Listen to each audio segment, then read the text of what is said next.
Elvire, Elvire, m'as-tu fait un rapport bien sincère? Ne t'excuses-tu rien de ce qu'a dit mon père? Mais sans ça, moi-même, en son temps cœur charmé, il estime Rodrigue autant que vous l'aimez. Et si je ne m'abuse à lire dans son âme, il vous condamnera de répondre à sa flamme. Dis-moi donc, je te prie, une seconde fois, ce qui te fait juger qu'il approuve mon choix. Apprends-moi de nouveau quel espoir j'en dois prendre. Un si charmant discours ne se peut trop entendre. Tu ne peux trop promettre au feu de notre amour la douce liberté de se montrer au jour. Que t'a-t-il répondu sur la secrète brie que font auprès de toi Don Sanche et Don Rodrigue? N'as-tu point trop fait voir quelle inégalité entre ces deux amants me penche d'un côté? Non, j'ai peint votre cœur dans une indifférence qui n'enfle d'aucun d'eux ni détruit l'espérance, et sans les voir d'un œil trop sévère ou trop doux, attend l'ordre d'un père à choisir un époux.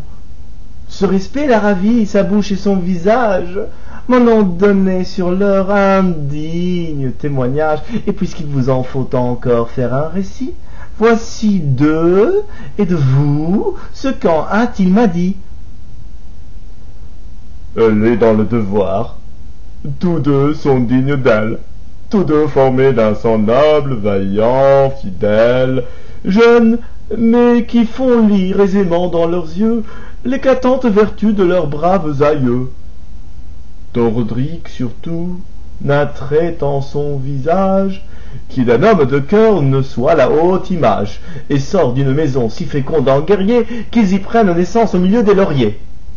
La valeur de son père, en son temps sans pareil, tant qu'a duré sa force, a passé pour merveille. Ses rides sur son front ont gravé ses exploits, et nous disent encore ce qu'il fut autrefois.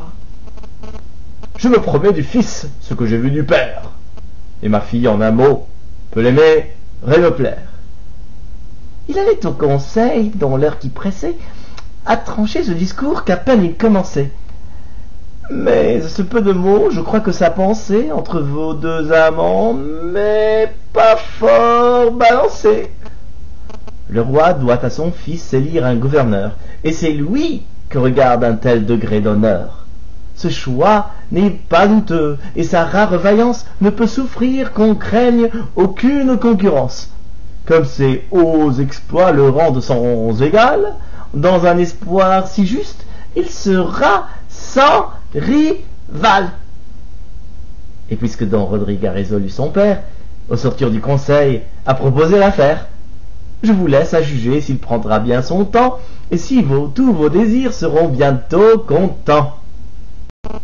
Oh, il me semble toutefois que mon âme troublée refuse cette joie et s'en trouve accablée.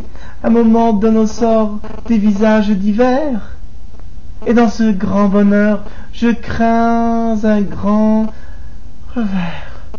Allons, quoi qu'il en soit, en attendre l'issue.